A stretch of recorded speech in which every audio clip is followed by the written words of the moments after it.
জাতীয় ভোক্তাধিকার সংরক্ষণ অধিদপ্তরের মহাপরিচালক AHM শফিকুজ্জামান বলেছেন, দেশে চামড়ার চাহিদার চেয়ে যোগান বেশি হয় এবং রক্ষণাবেক্ষণ ব্যবস্থা না থাকায় কাঁচা চামড়ার ন্যায্য মূল্য নিশ্চিত করা যাচ্ছে না। শনিবার এফডিসিতে কাঁচা চামড়ার ন্যায্য দাম নিশ্চিতকরণ নিয়ে আয়োজিত ছায়া সংসদ বিতর্ক প্রতিযোগিতায় প্রধান অতিথির বক্তব্যে তিনি এসব কথা বলেন। দ্রব্যমূল্যের ক্ষেত্রে আমরা কমানোর চেষ্টা করি আর চামড়ার মূল্য বৃদ্ধির চেষ্টা করি, আসলে দুই ধরনের।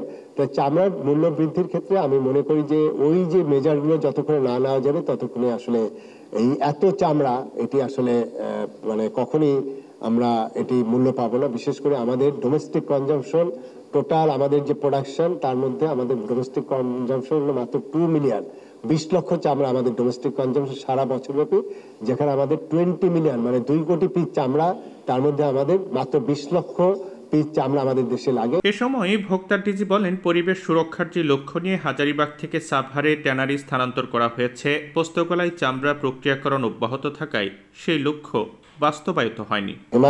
আমরা যেটা হাজারীবাগকে সরিয়েছি কিন্তু আমরা পোস্তাকে সরাইনি। পোস্তায় কেন কাঁচা চামড়া ঢুকবে? যে উদ্দেশ্যে আমরা হাজারীবাগ সরালাম, তাহলে পোস্তা কেন এখানে রেখে দিলাম?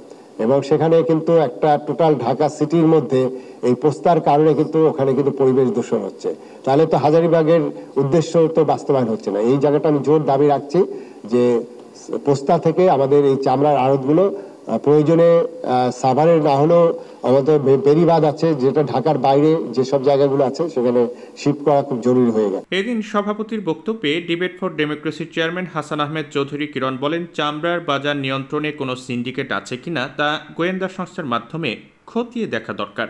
এই যে অজুহাত দিয়ে কিন্তু আমরা দেখতে পাচ্ছি যে পানির দামে কিন্তু একটা সিন্ডিকেট করে কিন্তু এই কাঁচা চামড়াকে আমরা কিনে নিতে দেখেছি। কিন্তু আমাদের এটা ভাবতে হবে, এই কাঁচা চামড়ার বিক্রির যে অর্থ, সে অর্থটা কারা পায়?